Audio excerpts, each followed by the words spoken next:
And now, Jabroni Studios, in association with Big Herm Productions, is proud to present to you, recording from an undisclosed location in Oakdale, Connecticut, it's Chris Burns, it's Chris Lynch, it's Matt Marsh whenever the fuck he gets here. This is Dysfunction Junction.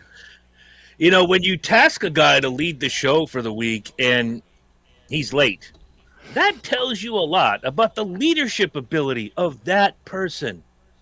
Ladies and gentlemen, boys and girls, buckle in, grab a beverage. It's the train ride from hell and the nonstop to nowhere. Herm, I want to hear it loud and proud this week. Welcome to Dysfunction Junction.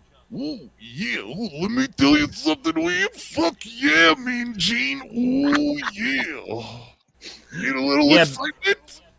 Yeah, baby, I love you for that, because listen to me, Macho Herm, you ain't going to get away with that shit with the American dream here, baby. Yo, and then I've been working on my Jake Roberts. So the Jake Roberts is more I got to hear this. The Jake Roberts is more like,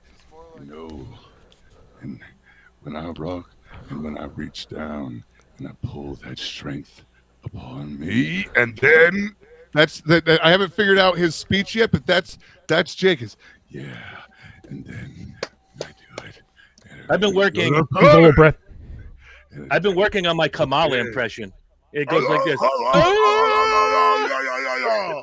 Chris Burns here with us as always, is the co-creator and co-founder, and he's suffering from some kind of ailment, but he's here with us tonight, ladies and gentlemen, boys and girls.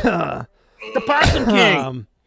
Chris Lynch, who has the creeping crud. It's my allergies. Thank you, Flemmy Flemerson, for that wonderful creeping death. Good. Metallica singing a song about you right now. And of course, the producer extraordinaire, the man with no hair. He is Big Herm, Michael P.S. Herman. What is up? Lotus Eaters. Yeah. While we wait for Marsh, I asked you guys, we'll take a couple minutes. I've got you guys' opinions. Free Charlie Kirk. That's it. Kirk. I mean, depending on how you believe, he's already free. But I believe he's already free. But yeah, what happened to Charlie Kirk is disgusting. I'm just going to make this statement now because people have asked me if I was going to talk about it.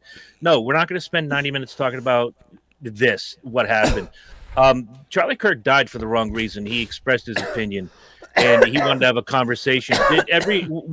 We three agree everything Charlie Kirk said wasn't. Are you going to die? No. Please don't die. Everything Charlie Kirk said wasn't,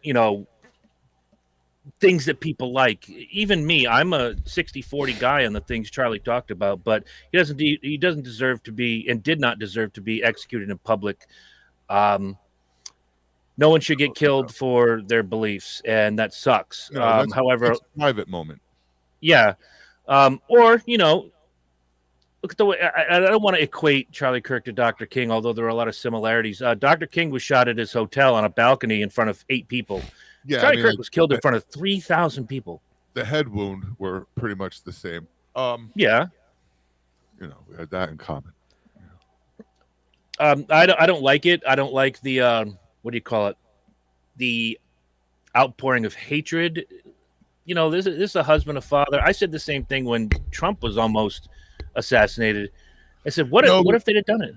But I also don't agree with the whole "he's a hero" thing either. No.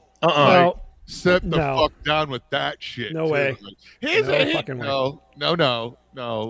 He was. I'll say this to your point. He wasn't a hero. He's not a hero.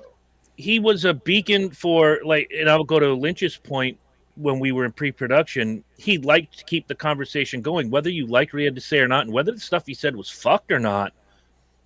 He wanted to have a conversation with you, as opposed to others who just want to scream at you and shut you down. I like the way he did it. If you disagree with me, you're first in line. Come to the head of the line. I got a quick, Mitch, please. I got a quick story. It's in reference to this. Okay. So last week, it's been all over social media. No matter where you go, I've been taking a Facebook kind of break because I'm just tired of. I'm inundated by it. Mm-hmm. But last week, when it was still fresh, someone had posted some, of course, the left position on it, and a mutual friend of ours had had the same opinion of Charlie before, but then took the time to watch. A mutual friend of ours. Well, the mutual friend of ours was the one who posted. And then I want to hear more. An additional friend who I know that you don't. Okay. Had pointed out that, well, aren't you being just as hateful on the other way? He's like, I actually watched a lot of what he had to say. He says the same thing the three of us say. Don't like it, but I appreciate that the conversation is going. Mm-hmm. And I reached out to him privately, and he said it pretty well. I'm very, very much paraphrasing here. And I reached out to him privately in a message, and I said, I really appreciate what you said in that post. And he replied back. He's like, I really appreciate that. He said, I've been taking a lot of shit about that from this, and he's like, I appreciate that you get it. And I told him, I said, the message, what he said or not, you agree or disagree, okay? I didn't agree with everything. It was the fact that he kept oh, hey! Hey, baby, what's your number? We got bedtime, Marsh. Yes. This is a side of you I'd like to see. No, oh my God. This is this is the OnlyFans cam right here. This was supposed to be in the After Dark section of our show. Yeah, it was. You'll get your intro in a minute. Finish your point, Lynch. I got something to say after that. But anyway, it was refreshing that he and I said the same thing about this person. It's just that it doesn't sound like you're saying anything new or like uncovering a new layer. It's just completely repeating the same thing that's been said over and over and over again. It's okay to disagree, but say it in your own way. Right. Use your words. I had don't just similar. copy paste headlines and what's going around on social media. Yep. And regurgitate it back. I have a very gay friend who has been dancing in the streets, so to speak, metaphorically. He hated the LGBT community, and I sent 4 videos in full context. He would send the snippet. This is the line. I'm like, oh, did you hear what happened before it or after it? And I sent the video. Now, on 2 of those videos, he goes, okay, I see your point. On the other 2, he said, no, still not having it. I still think he hates gays. I'm like, okay, cool. Thank you for watching the 2 videos. Thank you. Or at least hearing what he had to say, because a lot of the shit that people are spewing is taken so far out of context, it's ridiculous. However, those of us on this panel, what is Herm talking to himself or his wife? It's hard to tell. I'm going to say his wife by the look on his face. Okay, end of the day, I'm going to stop talking about this because Marsh is here and he runs the show. Love him or hate him, he tried to talk to you. Whew. That's what he wanted to do. And he died doing what he loves. So for that, good. I'm a religious guy. Charlie was deeply religious, although we had different ideologies about what religion is and how it works. This isn't the end for him. This is only the beginning. And, I just hope... Go ahead, please. I just hope it doesn't get so far out of control that it's like this roid rage filled monster by the time it gains momentum. Keep the conversation going, but let's both sides need to calm the fuck down and tone it down it down. I don't mind the conversation part of it. I think that's great, but it's this whole deal where every time I pull on Facebook now, I'm seeing this person was fired because somebody, reported him to his company over what he said about this. The same thing people did during COVID or during other things. It just doesn't make it right. A real healthy way to freaking interact. And I'm going to throw something out there too. Isn't this the right doing the same exact thing that the left does? Correct. Yeah. It's the exact same thing. It's hate. It's just in a different matter. You're gleefully tap dancing that somebody lost their job. Now, great. That's fucking great. That's fucking great. Somebody who has possibly some kids and a wife or a husband or a spouse or whatever just lost their sole source of income. Right. Now they can't provide for those people. But one thing you do know is that a lot of companies around this country, and I would say a good 80% of them, have little codicils in the. Let's say use this. Ready? Three guys know what I mean. Policy 27. It's a social media policy. Bingo. And great. Oh yeah. And you do that, and you run the risk. You accept that risk because you agree that that's a condition of your employment. Fine. But don't come crying about it. Well, yeah, but however, they still lost their job for expressing their opinion. Come on, righties. It's the same action from the right side or the left side of the aisle. It doesn't matter. It's just both bullshit and childish and gleeful.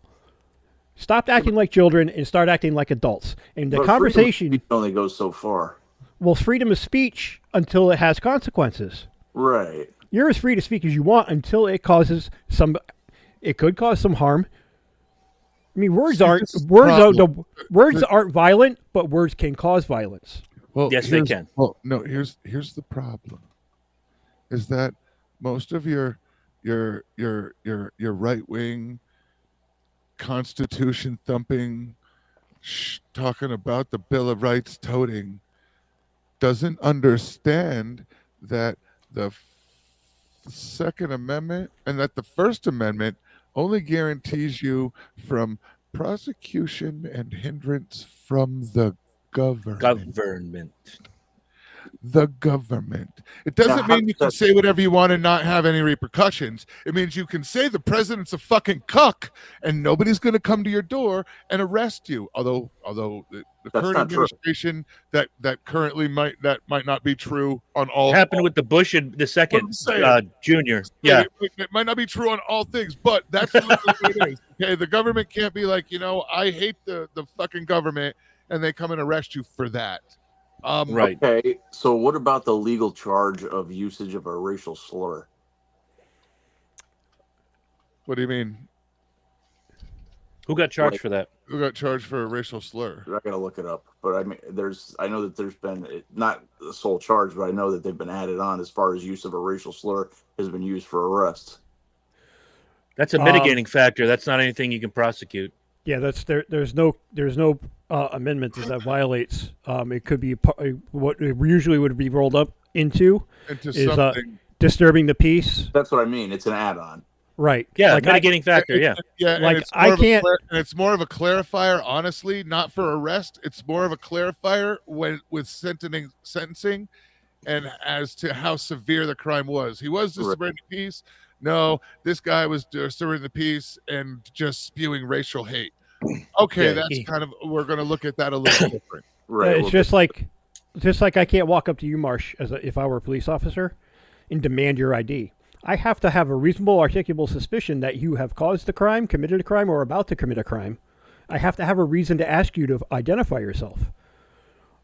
And people, and a lot of cops nowadays, they abuse the shit out of that. Mm-hmm. And unless you have RAS, reasonable, articulable suspicion, you don't have to give it to you. They can request all they want until you commit a crime, but then cops are trying to arrest you for that. Yep. So then once the person gets belligerent about it and says, "Leave me the fuck alone," you're like, all right, disturbing the peace. Now it's resistance. Now it's resisting with disturbing add-on. Yeah, the mitigating factor. Because you were loud. A lot of those cases thrown right the fuck out, or then it becomes a federal lawsuit, and they sue those police departments, and they win. Mm-hmm. So we're talking about these people outside of the four walls of, let's say, your community. Right. Well, why don't we get our fucking shit straight locally? I said this last week or the week before.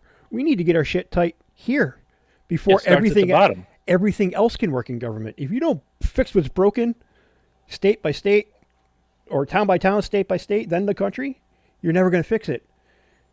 You all have to be on par in order for a system to work. A system is only as strong as its weakest cog or its weakest gear. And the weakest gear is government. We got to fix our government from the ground up, one way or the other. But we pay politicians to sit in Washington and talk to each other, and they don't do that. They don't do that. They just yell. Yeah, and they've been in there for 30, 40 fucking years, which needs to stop. There need to be term limits. At the sound of the bell, the time will be 15 minutes in. We have wasted all the time we're going to waste on this subject. No offense. I'm just getting my point across here. I know. We said we weren't going to go. No, huge. I don't want to. This is where I'm going to end it right here. We have to fix what's broken in the government. We have to identify what the broken machine part of that machine is, and we pay politicians to have conversations and bipartisanly agree to shit. It's not that way. We need to fix that system. People need to talk. They need to talk instead of screaming across the aisle, fucking buzzwords and ideologies and gender identities and all this other bullshit that doesn't really fucking matter. No, we haven't had bipartisanship in a couple decades. I don't give a fuck. I don't give a fuck. I want to be able to get up and go to work, get paid, come home, be with my wife, be able to feed myself, and enjoy life fairly peacefully. Well, don't we do that now? Mm-hmm. Not without guys a lot of like us. Guys like us, yes. But the majority of the people, not without a lot of encumbrances. Correct. Well, Lynch, I'll reach out to you. Like property taxes and shit like that. I'm talking about restructuring a whole bunch of shit. Anyway, I'm done. I'm off my fucking soapbox. I like your soap, and I support it. I'll reach out to you after Speedway if you want to share that conversation. I'm insanely curious because that's, like you said, it's very refreshing. However, here with us now from his boudoir somewhere in his grotto is the one and only Matt Marsh. He has joined us, and he's running the show tonight, so you better brought your shit. Well, he's also heavily medicated, so I'm not exactly prepared. So even better. When have you ever been prepared? I usually have notes and shit. Oh, notes and shit. Remember that. Notes and shit. And shit and notes. Put it on the window, Herm. That's a t-shirt. Notes. I have notes and shit. Notes and Heard notes and shit. What do you want to talk about, Marsh? I don't know. I thought you had mentioned something last week about nostalgia-related stuff. Which then we threw to you. Yeah, which we thought was like right up your alley. Yeah, because you're always like, still living 2 decades behind the rest of us. Big hair and big bush. That's Matt Marsh. I was more into that than like not the whole like jelly, shoes and the fucking. But the Aquanet fucking shit, that was big hair. What? Well, here you go. Afro crotch. Speaking of the 80s, what's one thing you could have done without, or fad or fashion that you could have done without, that came from the 1980s, that came from our childhood? Pegging jeans. What is it? Pegging the jeans. Getting pegged while wearing jeans is what I heard. It's always butt stuff with these two. It's always butt stuff. Not pegging jeans. I'm like, pegging jeans? Or even fucking said. No, that whole deal. You don't even want to know what Herm and I talk about privately. Oh God. No, I don't. Anyway. I'm upset that you talk privately. I feel left out. You should be right front. It was the pegged ankles on the fucking jeans. That and okay. Tight rolls. Yeah. Yeah, whatever they were fucking called.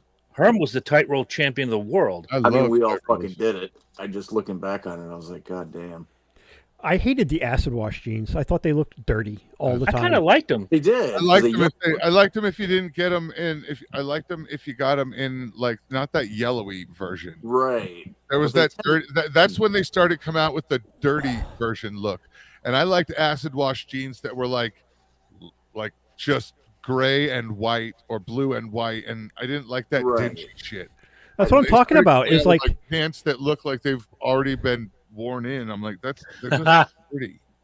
Well, and the girls would wear those jeans and then the fat high tops. Usually they were like chicks from Preston and stuff. Yeah, but like that was when like pants had pockets, and the pants. They'd also started experimenting with spandex in jeans, man. Yeah.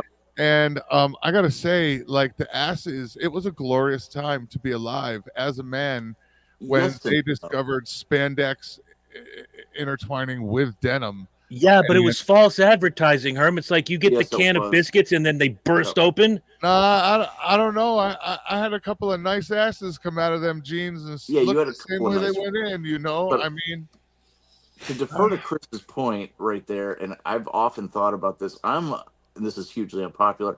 I'm a big advocate of the concept that makeup on women is deceitful. I think it's false I advertising. don't. I think that like spankwear and all that other fucking shit that they do, it's like you said, you don't know, men are visual freaking creatures. And it's like you paint all this stuff up and you throw it in with support hose and this, that, and the other. You don't really know what you're getting yeah, into. but my man, that's all for one reason. And you know what the reason is? The reason is that in the dark, none of that shit matters. Just take it off and fuck. That's the point. I guess that it's what it means to me. Take the Spanx off, rub the makeup off. That was the 80s/90s version of the Facebook/Instagram/ pick your favorite social filter. You see pictures of this woman, and you go, "Hey," then you meet her in public, and you go, come on, you girls had glamour shots done, and it was, man. Samantha Fox. That was the 80s. Yes. All right, but I always gravitated towards girls. Sexy in the dark, baby. Everything sexy in the dark. Everybody's pink in the middle, and all feels the same in the dark. Right, that's what I'm saying. I gravitated toward flower, find a wet spot, do something. I don't care. Let's go. I gravitated towards Lynch. I gravitated towards girls that didn't wear makeup. They didn't wear a lot of makeup at all. So did I. That was my yep, absolutely. And like the first time I saw my now wife in like full regalia, holy shit. Regalia. I mean, she's like beautiful. my women just a little on the trashy side. I mean, I think isn't that a country song? It is, but it's the truth. I think my wife is beautiful no matter what. Not in her current state because she's sick as a dog as well, and not feeling it right now. But when you see like I'd like it to be a surprise what they look like in makeup, like to make it even more attractive. Because like the cost basis and everything, I'm opposed to it. I just, for out of sake of curiosity, I'd always would like to see what a girl looks like made up. Some people it just doesn't help. Some people are just like, whoa. Spend a disgusting amount of money on just to smell good. And I got a bigger problem. Then you really don't know what the fuck you're getting into. Do I think that women think that I smell like that naturally? No. But it only took you 50 years to smell good. He took a shower, kudos he got to out you. of the shower, and he didn't smell like fucking Chanel anymore. What the fuck? No, it doesn't smell like that. I like the smell of shampoo. That's about it. Well, that was it with me. If you're wearing a lot of makeup and like super like you're super on point, you're high maintenance. I don't want that. Well, that was a good indicator. That was a valuable tool for a young, smart person to know. Hey, I'm away from this. It's going to be a problem. But I've also known I went to high school with two really beautiful women. With a completely different goal of just a port in the storm for tonight. A lot of makeup's okay. Well, yeah. If I'm not looking for something long term, absolutely. What was our favorite activity in the 90s? Hogging. McDonald's. Hogging. You got that right. Hogging. That was nice. Butt hunting. It doesn't matter what you wear, just as long as you are there. That's right. Oh Lord. Well, it's like I used to tell my friends. I hope my daughter's not watching. I hope she is. So do I. I really do. Oh, I have a joke and I can't use it just in case she's watching. It's like anything else. I mean, the same movies that they can't make now. I mean, the shit that we grew up doing, saying, and experiencing. You can't do that anymore. Well, it's like what I used to tell the guys would go to the club with up on base.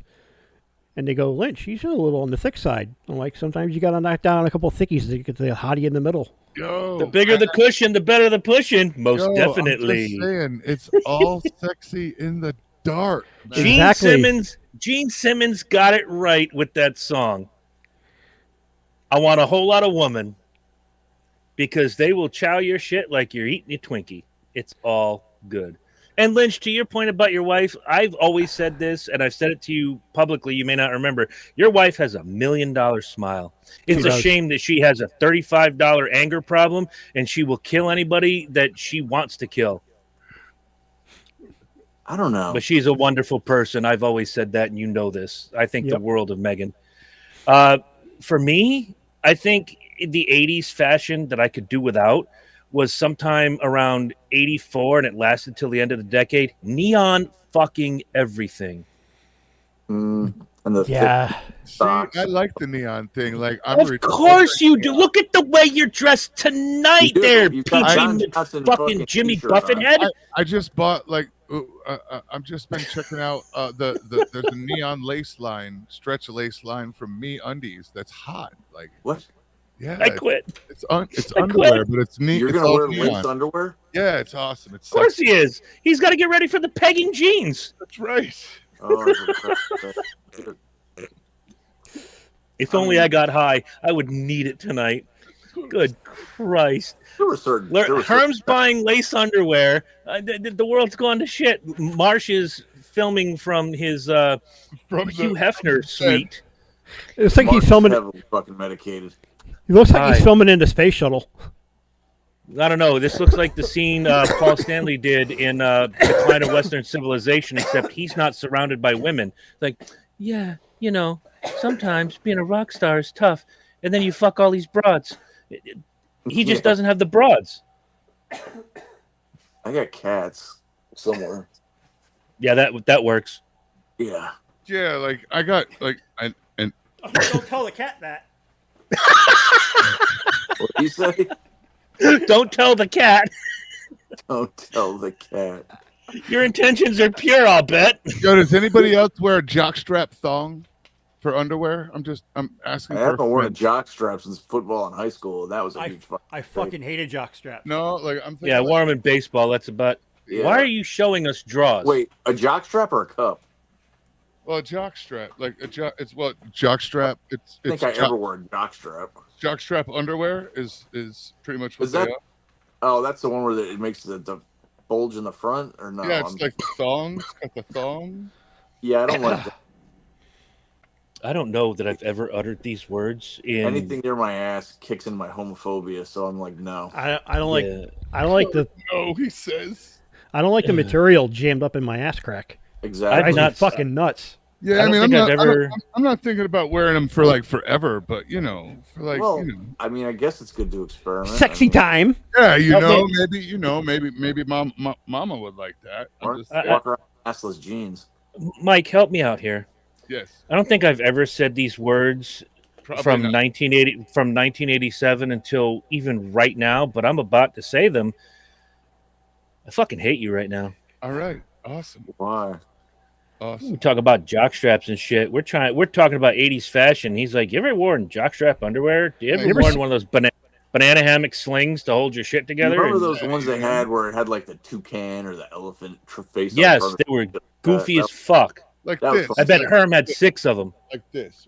Whoa, bulge. I just gotta ask why. I mean, is it comfort or? Because he has a body for it now. It's speed. It's not comfort. It's speed. Ding ding ding ding ding ding. What I said. Ding ding. Because I can dress like a whore. That's why. Because he can see his dick now, is what it is. You know what I mean? Right. I haven't seen you in so long. Herm Jr., how have you been?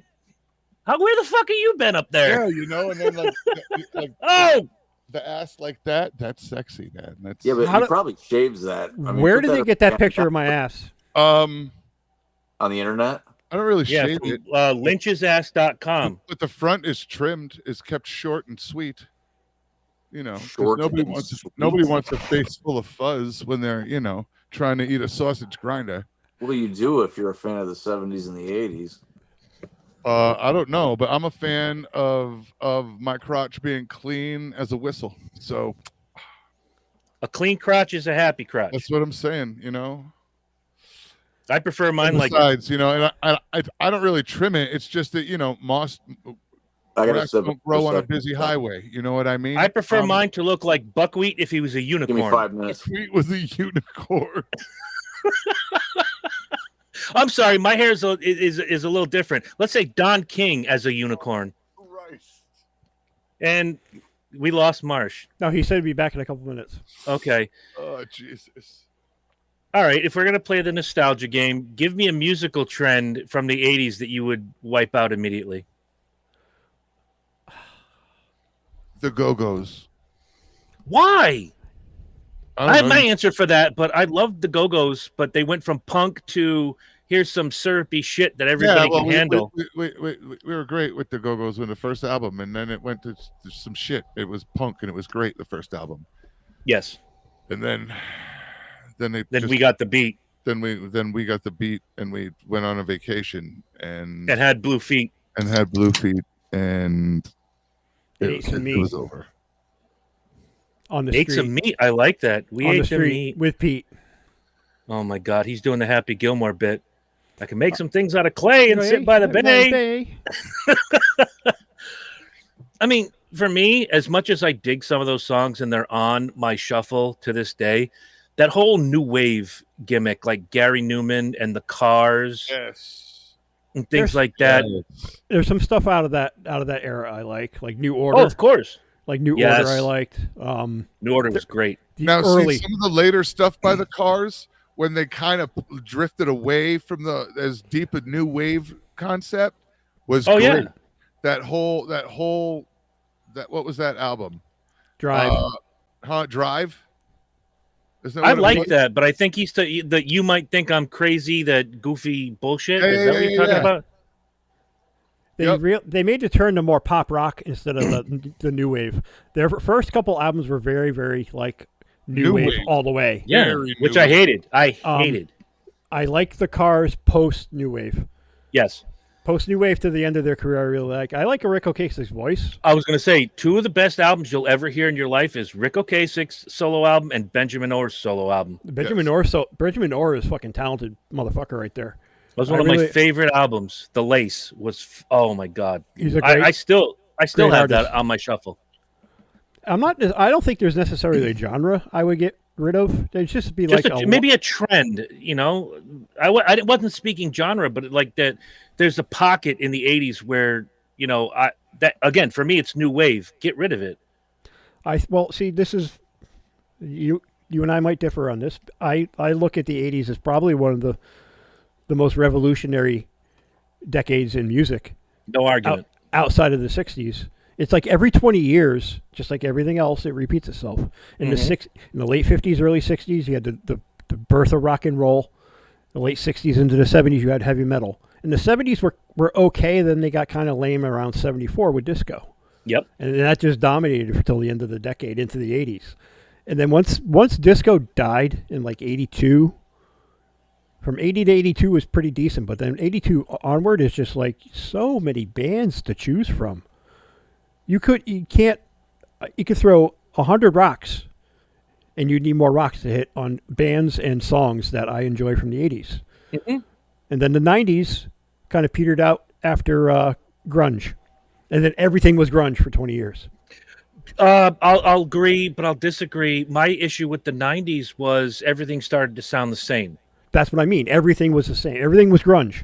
I don't necessarily think it was grunge, but it was the beginning of grunge morphed into alternative, which morphed into every song sounded like Fastball.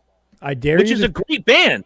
I dare you to play a song from Alien Ant Farm, Hoobastank, Trapped, and another one of those big bands from that era, and tell me which one is which, because it's exactly the same song all 4 times. Oh, yeah. Everything was that.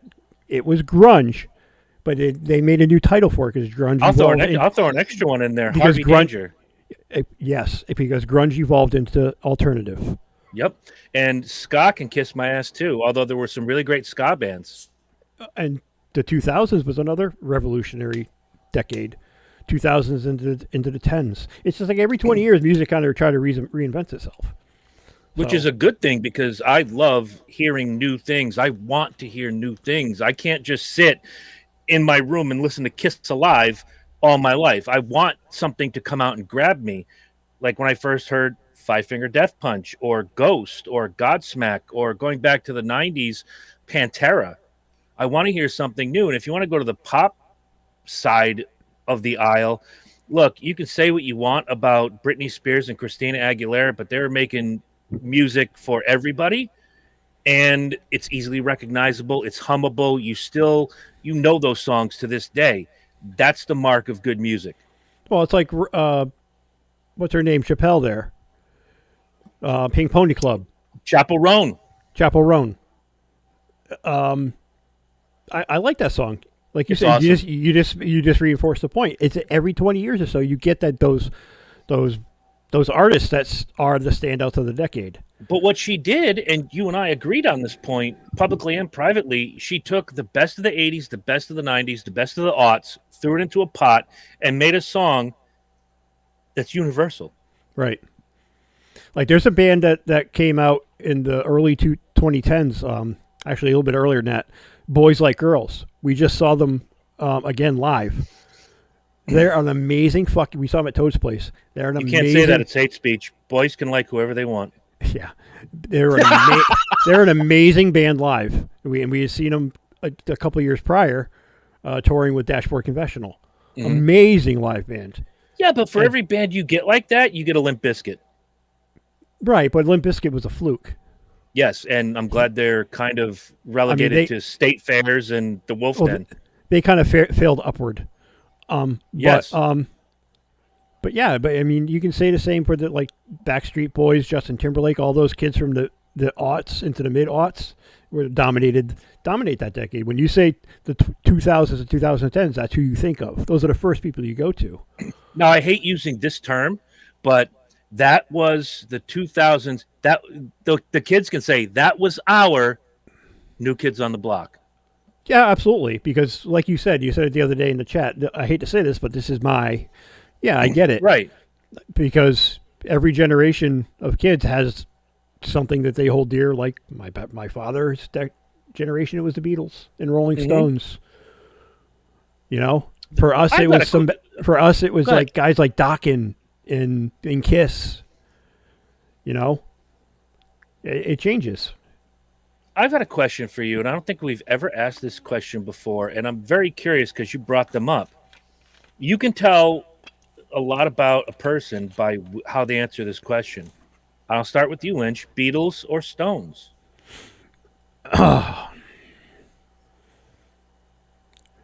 Replayability, Stones. For innovation, the Beatles.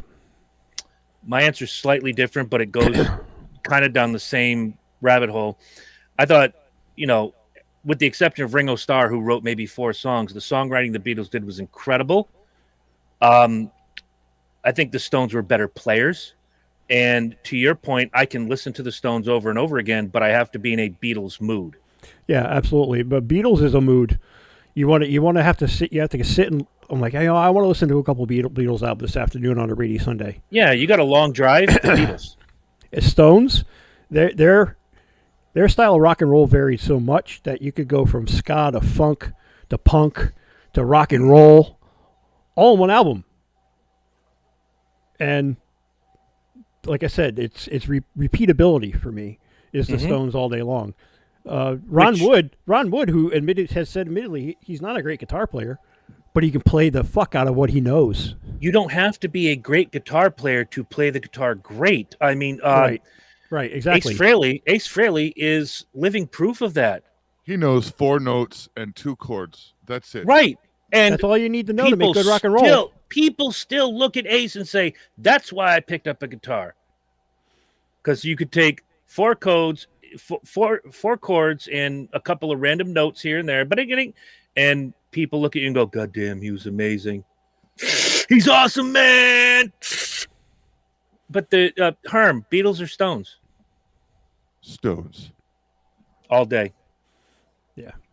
I appreciate the Beatles for the innovations they came up with. A lot of that innovation was due to Phil Spector and other producers in the studio. Yeah, but I can't listen to a full fucking Beatles album. I can't either. That's why I said you have to be in the mood to listen to certain albums. Beatles songs are you put an album on because there's the 2 songs you like on it, and then you stuff it the fuck away and just jam the whole fucking Stones catalog. That's a great point, because not too long ago I was on a long car ride and I played the entire Steel Wheels album, which was in the early 90s, the Stones. 90. But if you go to my Fun Shit Shuffle, I have 2 Beatles songs on there, and I don't have any other Beatles songs downloaded. There's 2 albums of the Beatles catalog that you can listen to forward and back. It's Rubber Soul, yep. and fuck, I just had it. Say Revolver? Revolver. Those 2 albums you can listen to start to finish. They're short, they're tight, and there's a good variety of how it doesn't even before that whole deep dive into the like Hare Krishna, George Harrison awakens as a spiritual musician. But I like George Harrison independent of the Beatles. I like his stuff. I like the stuff he did with Traveling Wilburys. Right. But everything else on the Beatles catalog, you just like, oh, I can't listen to the White Album. Not front to back. Fuck no. Not.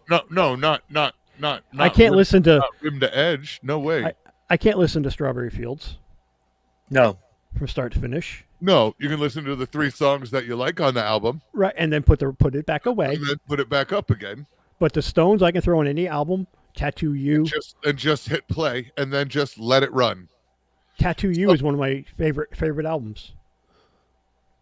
Yes. I like Some Girls. That, to me. That Some Girls is another great album. I can even listen to, Dirty Work, which had Harlem Shuffle and One Hit to the Body. Yeah. Right. Harlem Shuffle is a great song. It is, however, One Hit to the Body leads off the record. You're like, yeah, this is going to be great. And then it got a little poppy. And then One Hit to the Body leads the record off. And you're like, oh. Yes, exactly. You're ready to go. You rock. And then like it got a little soft.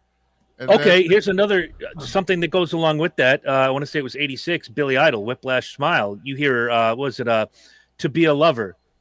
The big video, the big song, Forgot to Be a Lover. And you're like, yeah, I'm into this. And the rest of the album was like slow and dirge. And you're like, right, I just wasted $9 on this record. Right. I basically just spent $9 on a single. Basically. My favorite Stones song is probably Gimme Shelter. Okay. I have 2. Because I would play the fuck out of those songs to learn how to play rhythm guitar really, really well. His technique on that song is like, it's something you have to learn because of the way he plays. He's such an unconventional guitarist that you have to learn how to play like Keith Richards. His timing is not the timing you would think in a 4/4 rock and roll song, because he's not playing 4/4. Right. It's really awesome. Really good. But what's your 2 favorite? Would you say? The first one is Paint It Black. Oh, that's the way that you have the slow beginning and then it builds. I love the lyrical content. I love the playing. The other one is just for nostalgic purposes only, because I always loved the song. And then when I was working at PCC, we had a Puerto Rican guy who loved the song but didn't know English, so he would only go to the part he knew, which was which is Miss You. And in the middle of the day, you're working, you're doing your thing, and all of a sudden you hear Javier over in the corner. That's cute. It's funny. But it's a really fun song, and he's talking about the young Puerto Rican girl, and the interlude in the middle kind of makes that song. And of course, you can't go wrong with "Gimme Shelter." You can't go wrong with "Brown Sugar." But yeah, I'm interested in what Herm has to say. Satisfaction. Yep. Nice. And Undercover of the Night. That's a great fucking song. That is a great fucking song. And I thank you both for nobody, and I mean nobody, picking Start Me Up. I hate that fucking song. I don't hate it. It's just so overplayed. It's every sporting event, every television show, every rock radio station. Right. And when you're listening to old classic rock radio, like from the 60s and 70s, it's like the only song they ever play. There's so many good songs in the Stones catalog, even deep cuts that are better than that fucking song. It's not a bad song, but it's like Melissa Etheridge, Come to My Window. If I never hear that song again in my fucking life, I'll be happy. I heard that song 6 times a night when I worked at the Cafe Del Mar, and the girls would pick that fucking song to dance to. It's this repeatability. You get sick of a song. It's over and over and over and over again. Yeah, pretty much. Just give me something different. You just give me Shelter. Give me fucking Undercover for the Night. All these great tunes by the fucking Stones. You got to pick that. It's like if they only ever played the Beatles' "Love Me Do" on the radio. I got you, babe, like Groundhog Day. I got you, babe. There's only one version. There's only one version of I Got You, Babe that I will listen to on a loop for the rest of my life, and that would be Beavis and Butthead featuring Cher. Yeah, that was pretty good. I Got Flowers and the Spring. Yeah. Oh, wow. That's great. Herm, you got a nostalgic question since Marsh is busy wiping his ass? No, I mean, no. No. I like the way you say that. No. No, not really. Not really. Okay. Let me think. You think. I'm trying to think. Nothing's happening. I mean, it's not the hugest surprise ever. This is a man who earlier smoked what? Huge. Nuge? Huge. Oh. You gotta say it right. This is a man who earlier smoked something completely legal and then made food. That's right. With a smoker. and then smoked some meat. Right. Huh. All right. I know I asked a question similar to this, but I'll ask you a more personal question. I know on Questions from the Head, I asked a band you thought would be bigger than they became, which we all had our different answers. But who was your favorite band or artist that nobody else liked? You caught so much shit for being a fan of Power Station. Tears for Fears. I liked Power Station. Power Station's a great band. Absolutely. Power band, man. A lot of talent. All-star gimmick right there. Yep. There's a lot of talent in that lineup. What about you there, Lynchy Poo? Tears for Fears. Really? I love Tears for Fears. They were the hottest shit going. People gave you shit for that? Yeah, but a lot of my friends were like metalheads and fucking rock guys. Same, and my answer... Punk guys. My answer happens to be... Well, it's always going to be Kiss, but that's not the band I'm thinking of right now. I caught shit for being a fan of, and one person on this panel who shall not be named, but his initials are Herm, gave me shit about it too. Winger. I dug Winger. I did too. Calm down, Stuart. Red Beach was an amazing guitarist. Absolutely. Stuart. Absolutely. Stuart. Oh, here we go, Stuart. When I saw Winger with Kiss way back in the 1860s, when the earth was young and the crust was warm. But a mutual friend of ours, Lynch, we went and saw Winger at the Webster, and unfortunately, the Northeast had been slapped with like a huge snowstorm. So instead of having 1,000 people there were it seemed like 20. But there was more than that, and they played their asses off, and it sounded great. And I'm like, wow, how could people not dig this shit? Until you're a guy like me, who dug the band and heard the songs, and now has a daughter who happens to be 17. Mm-hmm. And now you rethink your whole thing. I have deleted that song from my catalog because I never want to hear it again. Well, that and Christine 16 is another one. And Benny Mardones. She's just 15 years old. Like, get the fuck out of here, dude. How about we just Motley Crue it and Too Young to Fall in Love? Fall in Love. Thank you. All right. But in that song, he was speaking about himself, not a chick that he saw on the. When I saw you walking out of school that day. No, Gene, stop. So, Chris, I had to use the Wayback Machine. When I saw you at recess. What is the Wayback? Google. Yeah, Google is the Wayback Machine. The Google. The Googles. The Google machine. Welcome back, Matt Marsh. I saw Winger at Toad's place by accident. Oh, Winger. By accident. I just had to look up when the date was because I was almost dead fucking accurate. It was May of 1991. I knew it was coming up on summer. I got good memories in '91.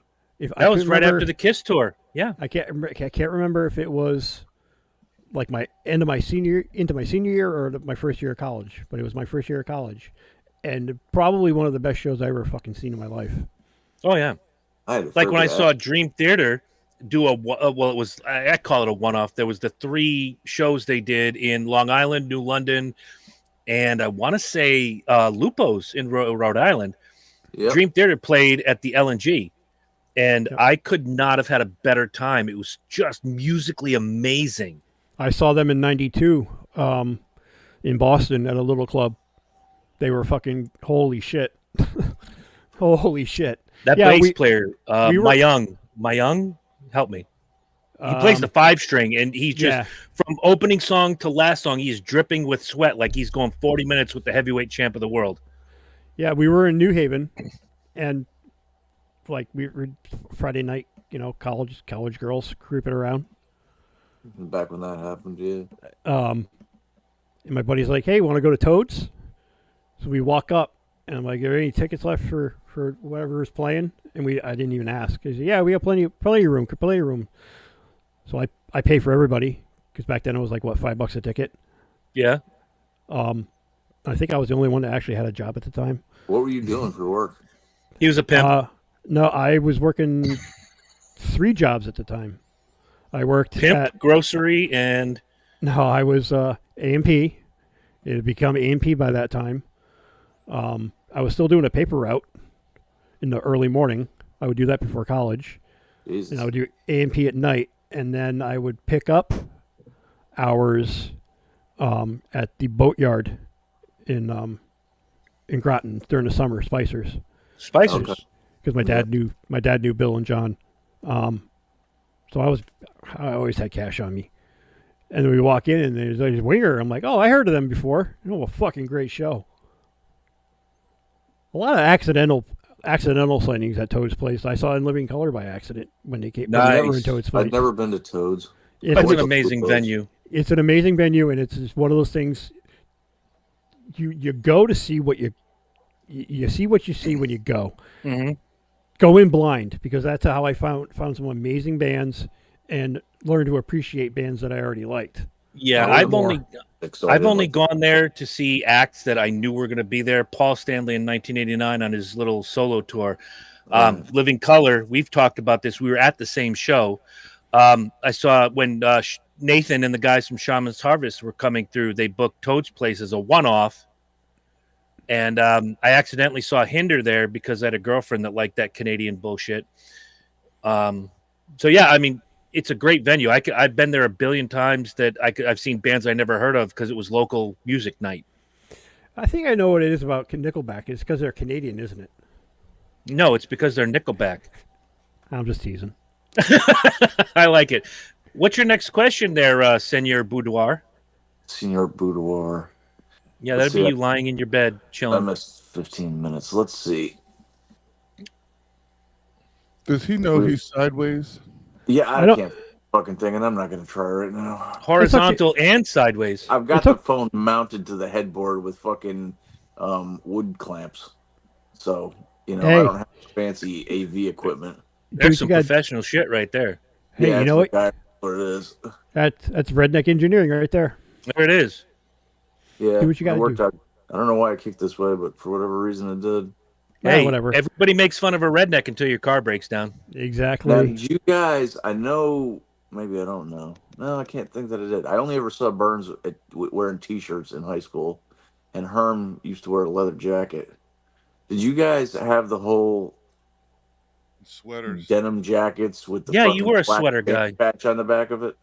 I had the denim jacket. I never had patches, but I'll start this one. I had 2 jackets. I had a leather jacket, which I actually had a girlfriend of mine. She painted the Kiss logo onto the back of it. And then I had my denim jacket, which had like a rotation of back patches.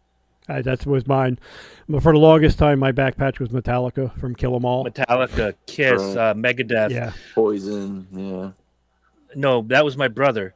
I did accidentally. I did one time because a girlfriend was like, "I bought you a back patch." It was White Lion, and I'm like, "If I don't put it on, I'm not getting laid." So for 2 weeks, my back patch was White Lion.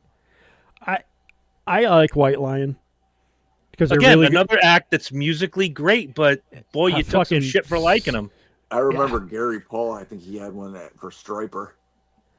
Yes, I where'd you get it? Where'd you get it? Man, I got it at Robert's Records, and he got the last one. I wanted a Striper one. I love Striper. I never got into that, but I remember walking into a record store and looking up, and I'm like, "That's where these guys get all these," because they were like fucking just lining the wall. On the wall, yeah. Yeah, you just looked up and picked the one. Told, I want that one, and then they went back and got it because there was. Give me 17. I was going to say there would be a little sticker on it. There's like a number and a letter corresponded, and to the bin in the back, and they go get it. They'd go get it for you. You know what I miss about the like 1980s around that time, like 84 to like 87. Your joints not requiring CoQ10 to fucking function. Besides that, you didn't need Centrum Silver. That's what I'm saying. No, you got your back patches at the fucking Ledyard. You got your back patches at the Ledyard Fair for cheap, bro. And that's where you got your little fucking your seashell, your seashell bracelets and necklaces. Done in the mid to late 80s.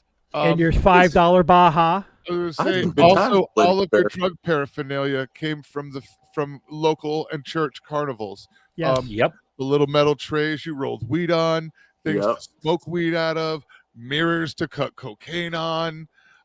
All of my drug paraphernalia came from the Ledyard Fair or the church fair at the Lady of Lord. My mom was so proud of me playing the dart game at the Ledyard Fair, and I won a kiss mirror. And if I said to myself, if she only knew what I was using it for. I'm rolling joints on this motherfucker. Like little trays and pictures on it. I'm like, nah. You won the game and you got a kiss mirror? That's so awesome. Where are you going to hang it? Right, I'm going to put it right next to my bed where the cocaine goes, Mom. That's right there, okay? Hey, full disclosure. Look, I've had this conversation with my daughter recently. I wasn't a coke guy. I was a pill and weed guy. I'm just saying, that was a mirror. That's what that was for. There was other things you bought that were trays or boxes. The little clips, every fucking roach clip you ever owned was an alligator clip that you won from a fucking feathers on it from a fucking ring toss game. I gotta pee. I'll be right back. You guys are making me laugh till I piss myself. I didn't have nearly as much fun. What'd you do? I went to the church fair, and I restocked up on all my drug paraphernalia this weekend for like $7. Yeah, man, you get your $5 Baja, you get your roach clip. The Bajas, I remember $1. I have one. I still have one. It's like from the 90s. One. Yeah, they're like back in the vogue now and shit. Well, no, I bought it because it's the very first time I was ever somewhere, and I was small enough to just buy one off the fucking shelf. It's like Herm's reliving what his 80s could have been. To God, like, yo, y'all bought that shit, huh? I was already too fat to just pick one up at the head shop. Yeah. So, nope, never. But we went somewhere, and I was like, yo, they got fucking Bajas. I mean, I don't find them. I wore them all the time. I don't remember it being the most comfy thing ever. It wasn't no fucking fleece hoodie, but see, that's the thing. This one that I bought, the lady that makes it's made with acrylic thread. Oh, so it's fucking soft. It's lightweight. I really should revisit that shit. I mean, I don't know where. I guess now you order them online. It won't stretch. When you dry it and wash it and dry it, it doesn't stretch or shrink in the dryer. So it's acrylic. It keeps you warm enough and it breathes. It's great. We don't have any hippie pot shops anymore up here to really go looking. So yeah, I miss the Emporium down in Mystic, man. Well, the Emporium's gone. Fucking Northern Lights is gone. Yep. Fucking. Like Northern Lights moved, didn't they? Didn't they just move across the street? I don't know. I think they moved across and down the street. I like the tie-dye shit in there, man. I'm like, I dig that. My wife bought me a tie-dye kit for Christmas last year. We're going to do it here come fall. I didn't come out the way I wanted to, but I just I'm just looking to play. I'm not looking for anything high fashion. Especially as I get skinnier, I kind of like Herm. It's like freaking I like, having stuff that I actually looks halfway decent in and not like a fucking fat pork chop. Well, yeah, like when you walk by a rack and there's like a polo shirt or a Ralph Lauren shirt and it's on and it's just for me it's 2X.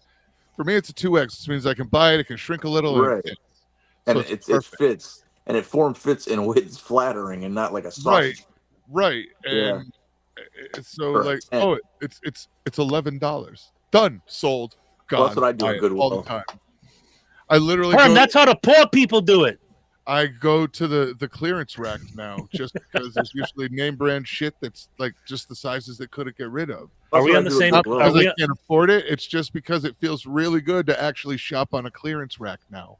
Are we on the same topic from when I left? Fashion? Yeah. Bajas. Okay.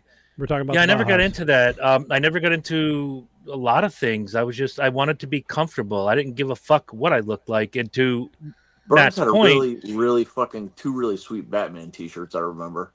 Thank you. I got those, strangely enough, at the Big E.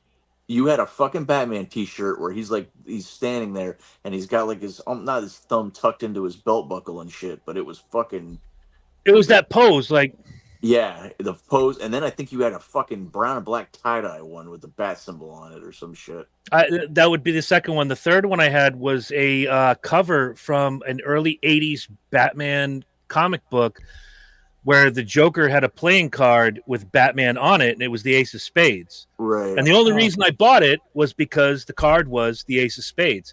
I have searched far and wide to see if that shirt still exists, and I can't find it. Which is funny, because me and Burns knew each other in school, and we'd chit-chat on rare occasion, but we didn't, like, hang out. But, like, I remember certain things about his clothes, and I was like, that's fucking sweet. Yeah, Who remembers I wore a lot of T-shirts. Herm remembers the boots. Rock T-shirts, Converse shoes, or like just fucking loafers or whatever sneakers I bought. Loafers. Now you were at Fitch, right? Huh? You were at Fitch, weren't you? Yeah. Yeah. Okay. And like polo shirts, but the like TJ Maxx version of polo shirts. Fag. Yeah, I mean, pretty much. I used to buy a lot more stuff at TJ Maxx, and now it's pretty much Goodwill, but. TJ Maxx is so fucking overpriced. It's the same as anywhere ridiculous. else. And the thing is, it's like I've seen people go into fucking TJ Maxx and buy shit, and then they resell it, like have internet businesses where they're fucking making money with this shit. I was like, people are stupid. I mean, the people that buy it. I mean, the clearance shit at TJ Maxx, they do a deep clearance on shit, and that's where people are profiting from. Yeah, if you can find it, sometimes they have decent stuff, but. Like I said, I do pretty good at Goodwill because they have like a different section, and certain days it's cheaper than others. Yeah. All right. Back in the 1987, national average gas price was 90 to 99 cents. Look how far we've come. It would break the dollar mark a year later. That's fucking crazy. Because I remember a question for you guys. Sorry, go ahead. I remember in like 91, my dad asked me to go fill up his big pickup truck. And it would only cost like $20. Right. Yeah, I remember. Now $20 gets me half a tank in my fucking Jetta. It cost me freaking $87 to fill my truck. What are you driving, a Hummer? No, Tundra. Okay, same. I mean, I get 11.4 miles to the gallon. That's about what I get in my Land Rover, and I have to use premium. So do I. Yep. I wasn't until I had the contaminated fuel problem, and then they recommended, they're like, you don't have to do it all the time, but you may want to use periodically, throw higher freaking. I was like, okay. Once in a while, I'll throw the cheap stuff in just to burn it. Yeah, I mean, I can get away with it, but it's not recommended I do it all the time. Yeah. Why that engine have high compression and low tolerances and shit? I don't know. Car science is not my fucking scene. Yeah, I know once a month on my Jetta, I will fill it to capacity with the high test, only because it seems to look. My car is 13 years old. There are certain things about it I know how to baby it. You know, once a month gas additive, once a month, you put in the good shit, and she runs like a tank. 270,000 miles later, and that bitch is really rolling. Yeah. How long do you have? Almost 10 years. That's awesome. 270K. Wow. The Toyotas from that generation, not Toyota, Volkswagens from that generation, Volkswagens from that generation are some of the most reliable cars ever made. Those Yeah. Volkswagen engines. Same thing with the Toyotas of that era, and then What era Toyotas are we talking? from like 2005 onward, just right around the time they were accused from that advertising bullshit about advertising their get mileage and shit, and then Right. cheaping out on their catalytic converters. I have a question for you guys when Lynch is done. Yeah, but 05 to like 2012 was like those Oh, are shit. awesome cars for VW. Yeah, Oh yeah, if I'm gonna buy a used, I'm gonna buy like an 08 Passat or Jetta. mine's a Yeah. 2011, and regardless, it's just now that things are falling apart. Just now Yeah. that I'm having shit replaced, seen- but once you replace it, runs like a tank. Right. Yeah, I'm at 140,000 on that Land Rover, and yeah, my engine is high compression, big V8, powerful. Mhm. It's going to need a timing chain soon, but it's I don't need a fancy new car. I'm happy with driving what I drive. I hate it, but That's how you No. poor people do it. Sorry, Herm. I fucking hate it. But it gets me from point A to Love point you. B, and it's okay. Mine It's does. not that great. It's not that great in the winter. It's too tall. Yeah. All right. I got a What's the question for question, you guys, and you don't have to go into detail, please. But since we're going nostalgia in the 80s or 90s, if you could go back in time, and everybody has one, Yep. and I'm looking at you, Herm, because Herm will be like, I ain't doing that because fuck that and fuck this. Come on, let's be honest with each other. If you can't be honest with us, who can we be honest with? I'll start with Marsh. If you could What's go back in time and apologize to one friend, who would it be? Not a girlfriend, a friend. in the 80s. Yeah, 80s, 90s, we're nostalgic. We're throwing the Wayback Machine 30 years ago from 1995 before. 95. After 95, everything is good. You don't have to apologize for a goddamn thing. I don't really. I mean, I don't have any friends anymore. I mean, most of my friends are gone. I mean, I All got of you your guys- friends are right here. Well, this is like I said. You guys are basically my social network. I mean, I've had good friends, but my situation is a little bit different. I tend to just get ghosted. I mean, I've known people 10, 15 years, and then one day they're just not there anymore. So I have to think that I have some sort of abrasive personality where people just tend to flee. You're like the least abrasive person I know. Where the fuck are you getting that? It's not that you. because, It's not. because of the life experience, Chris. It's like I said, I've had people that lifelong, who I thought were like that they just one day freaking, they're just not there anymore. Fuck Pistol. It's Well, not. no, It's I'm not not. talking about him. That was No, I just threw his name out there to be an asshole. he about once every year and a half he'll be like, yeah, we got to get together. And I'm like, yeah, okay, whatever. Oh yeah, we hear that. Yeah, from it's another not- guy. It's not so much you're abrasive. It's just that you're blunt and to the point, and most people don't like that. Abrasive. I think Yes, Herm's you are abrasive. abrasive. Herm's abrasive. The rest That's of what us I are like about blunt. him. Yeah, the Well, rest that's of us what are I- blunt. Grit sandpaper. At Yeah. like Yeah, you 52 are. years old, I'm trying to work on it because I know I tend to like interrupt and like over talk people, and I think people just find me annoying, so it's easier just to like eliminate me, which I can kind of understand.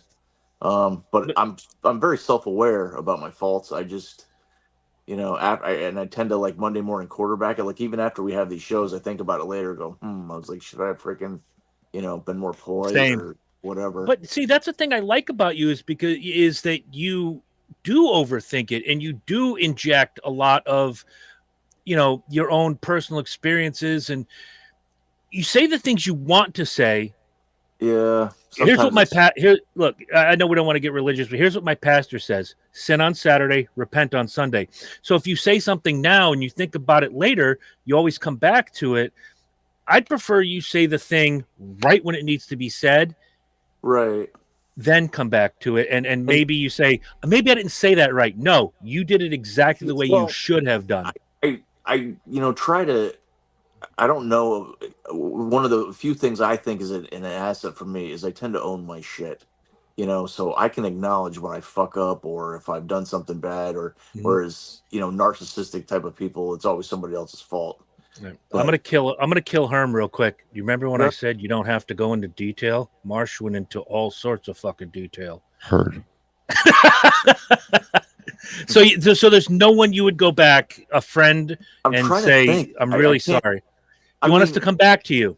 Well, it's a funny question, Chris, because as I think about it, I have to wonder, maybe I should apologize to the people that chose to leave because obviously I did something to upset them. Absolutely not. Fuck them. The garbage takes know itself what it out. was. So yeah, I don't. I'm trying to fucking think. I mean, I guess I could apologize. I know I gave teachers a fucking hell of a time, Okay, that makes sense. but some of them had it coming. Other ones probably not so much. Understood.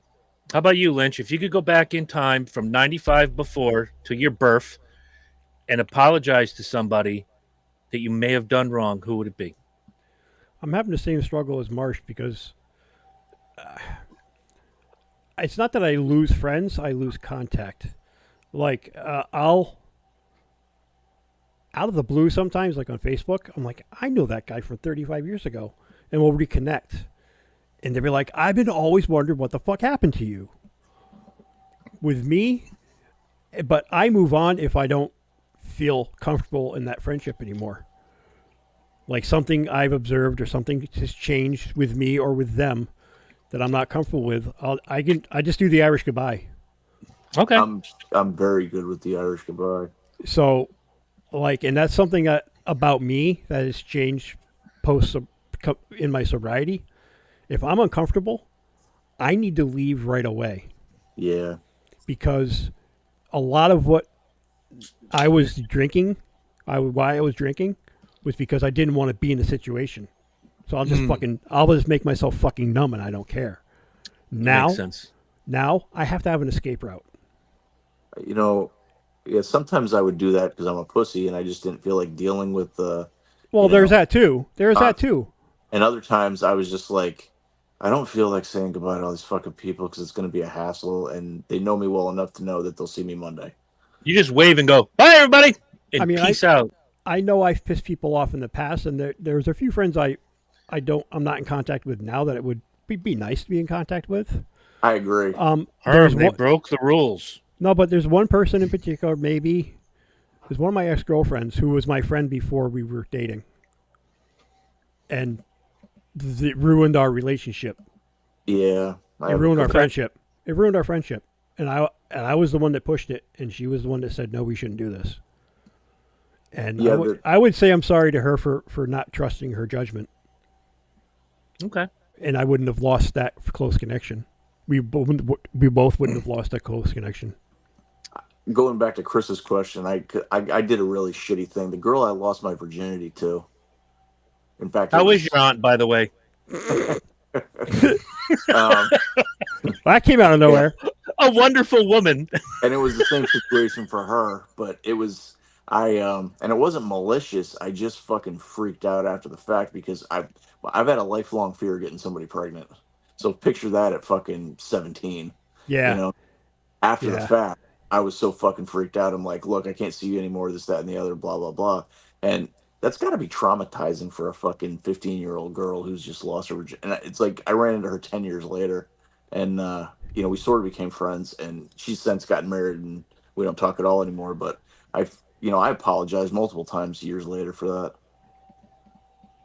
All right, Harm. There's got to be one, just one.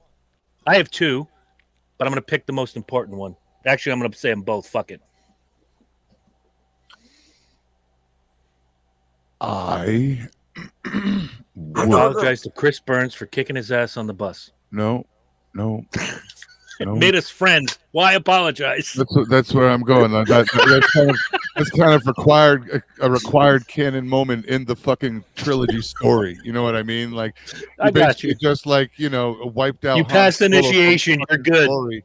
There's no Han Solo in the story now, so now it's not. I don't know. It kind of has to be there. Put him back in. Now that we've got this out of the way, you and I are tight for the next fucking 50 years. No, you can't do that. Put him totally back in the story because he's kind of required for the rest of that shit that happens later.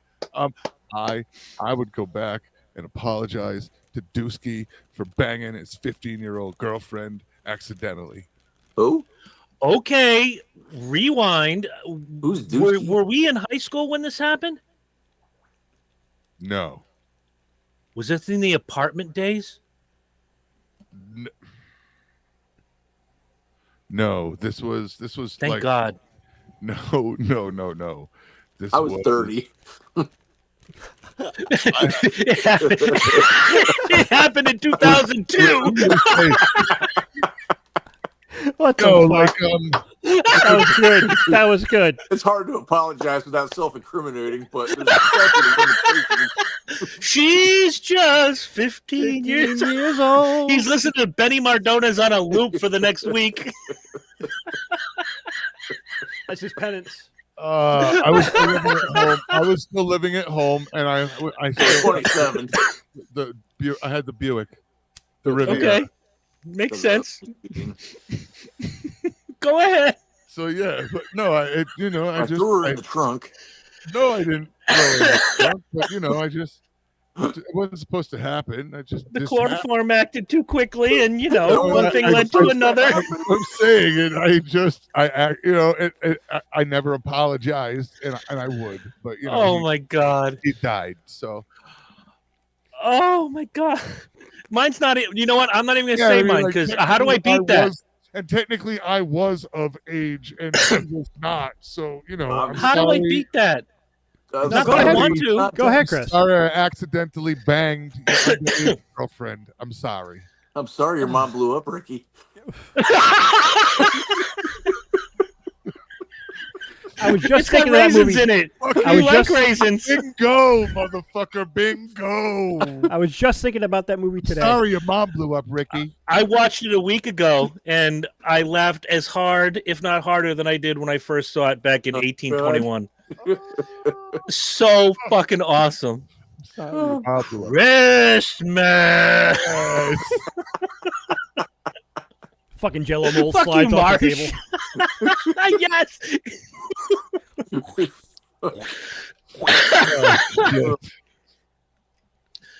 I refuse to answer this question on the grounds that it may incriminate me. No, you got to answer it. All right. There's two. One is, and two of the gentlemen on the panel know who he is. His name is Larry Reed. He's no longer with us. There was some shit that went down. I don't want to explain what happened, but he basically made me the patsy, if you will. And I took all the shit for it, all of it. And I did not talk to him from 1990 until about 1999, maybe 2000, when I saw him randomly.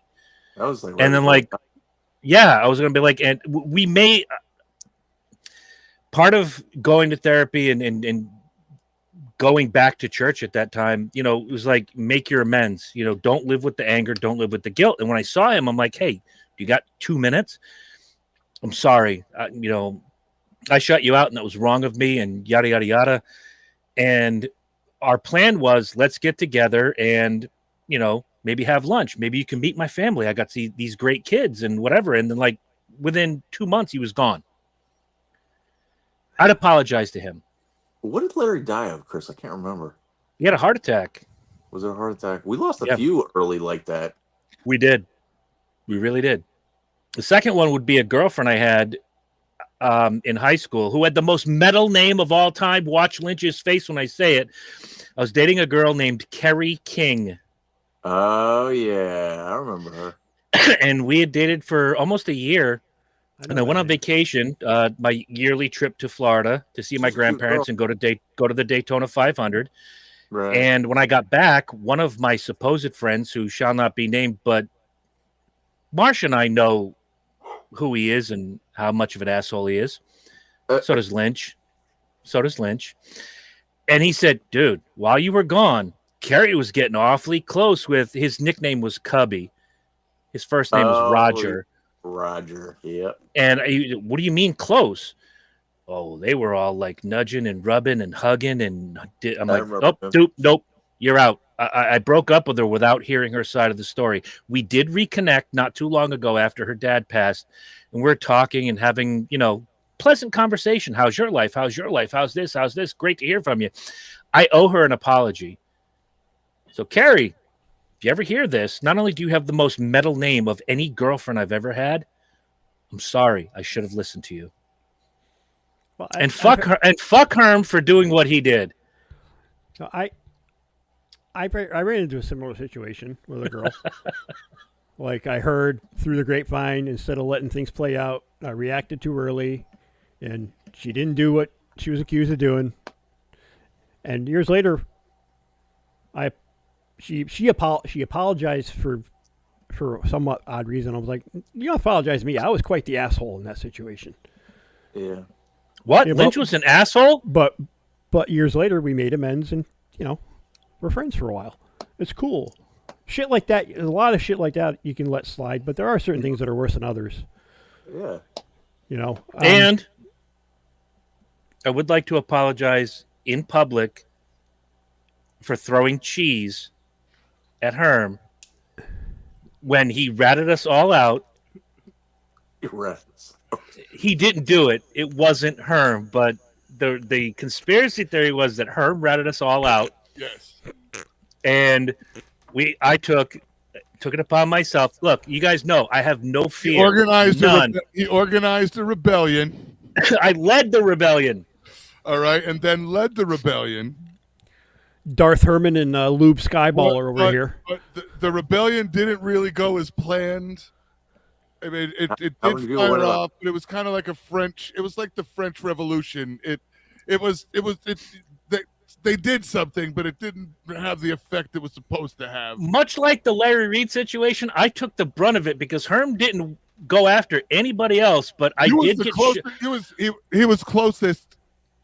I did get shoved across two tables in that cafeteria, and Herm, to his credit, when I stood up and said, "Bring it, motherfucker," he was okay. This guy's got no fear. What do I do now? I'm gonna kill him. Yeah, you want to be friends? I'll have to kill him. The teachers were like, back up. Nobody can. That's the weird thing about that incident was nobody stopped him, and nobody stopped me because I got right back up. I'm like, "You want to go?" And in the office, they dragged us to the office, and then it fired off again in the office, and in the principal's office, which is the size of a fucking water closet. Yeah. Then we were nose to nose. People, and there was like 5 fucking teachers holding my ass at that point. He had me by my shoulders, and my fists were on the side. I'm like, "You want to do this? Let's do it." And he was like, "I'll fucking kill you." Teachers holding me fucking back, trying to killing him. I think that's what gained respect from you for me is that I didn't back down. I was willing to take my ass whooping because I know what I did. Yeah, I know what I did. But you're still not getting an apology, cocksucker. I don't care. I'll buy you some goat cheese. You can make some burgers. Her cheese. Don't let my cheese melt. Whatever you do, don't let my cheese melt. That's right. Yeah, I found a spot for some firm goat cheese and beverage. That was that Pueblo chili shit. Right. I have a challenge for all of you. Well, first we have to ask Marsh. Are you going to be here next week? Not next week. No, I'll be here the week after. I think. Okay, next week we'll do something different. The week after that, you have 2 weeks to prepare. We are going back to Reddit. And we're going to have Am I the Asshole? And you're going to find, let's say each of us find 2 of the best stories on Reddit. Okay. And we're going to decide who the asshole is. Okay, cool. Next week, I don't know what we're going to talk about. I'll be just pulling back into the house from New Hampshire Motor Speedway, take a quick shower, come down here. Welcome to Dysfunction Junction. And then the Speedway review. So, by the way, if you're not watching the Speedway review, you're doing it wrong. This week was Bristol. 2 really good races and one that was about as boring as watching a British comedy show. I like that. That's pretty boring. It is pretty boring. And you don't know which one it is. So tune in. Have a good time. Past that, we're going to be doing some live feeds, and I'll say this again on the other show. We're going to be doing some live feeds from New Hampshire with Corey is going to be there. Braylon from Braylon's Picks is going to be there. And I'll save the big surprise for the show. Braylon's got something special she's doing this weekend. So as far as you dysfunctionals out there, there's something, go ahead, please. Do we have any guest stars lined up anytime soon?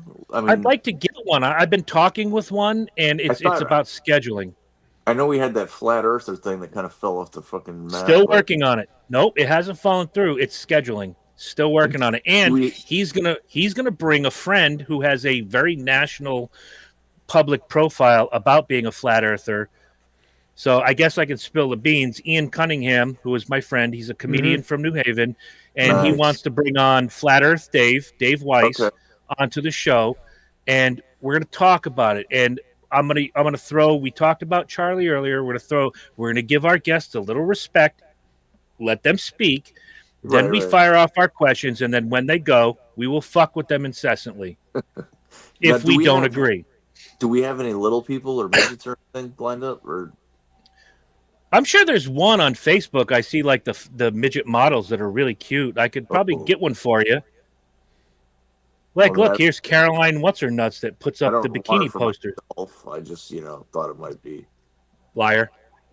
But you want a midget? I'll get you a midget. Too bad we can't find somebody else from freaking school to talk to. Actually, I can do that. We had Dawn Beaudry on the show very early in our. Yeah. And I lost contact with her again, although she did say I was her hall pass. So I win. You guys lose. Fuck off. Ha ha! I kissed her at Pistol's party one time, and then I didn't know she liked me. I put a lot of time. I ruined that opportunity. And one time at band camp? Burns won, Marsh nothing. Marsh nothing. Marsh put a lot of time in that. He was trying to work his way out of the friend zone. How'd that work out for you? Same way it always doesn't. You didn't think that went through, did you? Yeah. In retrospect, I wasted the same way it always doesn't. The way it always doesn't. Ian said something to me in text message the other day. He goes, if you bring Flat Earth Dave on, it could increase your views. And I'm like, Flat Earth Dave gets like 10,000 views every video he does. If it does, maybe I'll nail more of Marsh's conquest that he never hit. So, or didn't turn lesbian.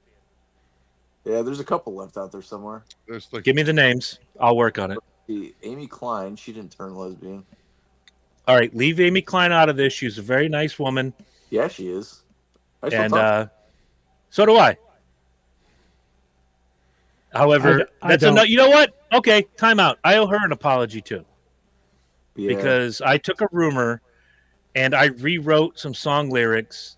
Oh shit. And I passed them around, and it was about something that someone said let me try that in English. Someone said Amy had done. Whether or not she did it or not, I don't know, but it was very embarrassing. So, Amy Klein, if you're out there, I'm sorry. He's sorry, not sorry. Just kidding. No, I am sorry, because she's wonderful. She provides me flat Earth conversations. She works for fucking NASA. Yeah, she does. She's all into she does weather as a hobby. She's just a real nice, just sweet person. Absolutely. And I had a crush on her, and she knows it. But we were cool friends. We talked often in high school and beyond. But you know what we talked about? Music. That was our connection. Music. Nice. Yeah, she's wonderful, and her kids, fucking fantastic. There was a spell of time where I wanted to be a weatherman when I was a kid.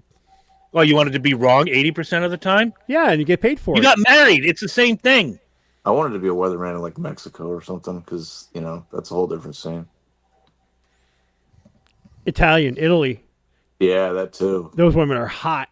Holy shit. Herm, you want to say goodbye to these people tonight? Because I after this, I got nothing. Naked News Network. You remember Janetta Jones on the Weather Channel? Oh, yes. Yeah. Speaking of weather, Jeff Fox is in hospice. If you didn't see, if you're from Connecticut, he's got cancer everywhere. Poor guy. Except his butthole. How old is he? He's in his 70s. Yeah. He's 76, I think.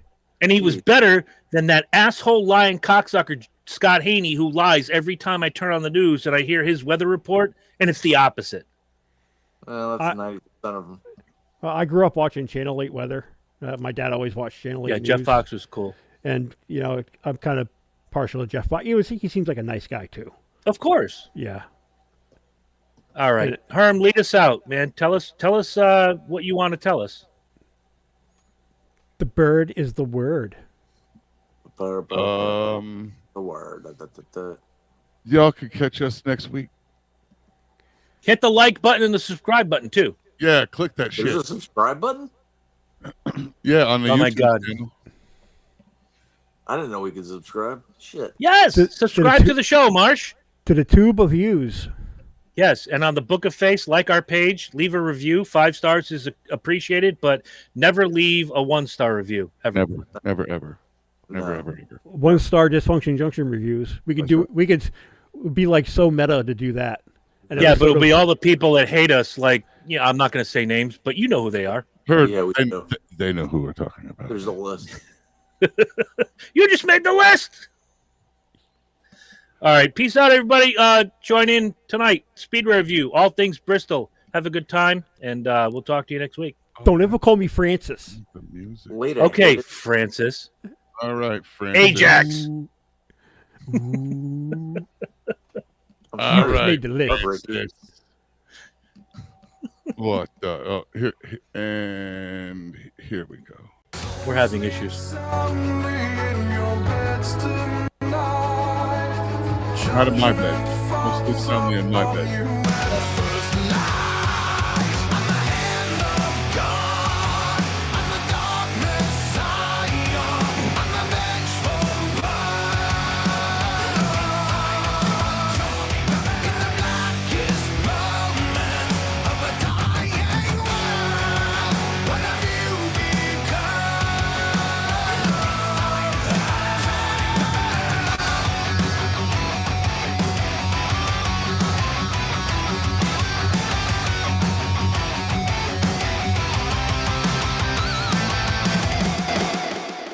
With all the tats he has, could the lead singer of Air Supply replace Tom Araya as the lead singer of Slayer?